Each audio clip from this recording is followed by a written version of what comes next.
If an interior angle of a regular polygon measures 135 degrees, how many sides does it have?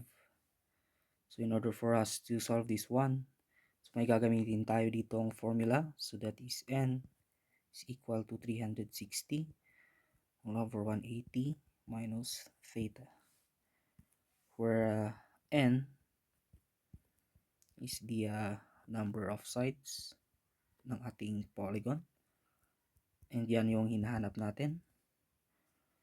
And then si theta is yung given na measure ng ating interior angle.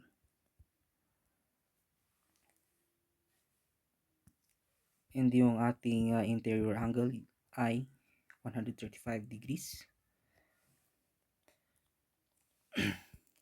So pwede natin i-substitute sa ating formula. So our theta is 135. And 180 minus 135 is 45. 360 divided by 45 is 8. So therefore, yung polygon natin ay may 8 sides.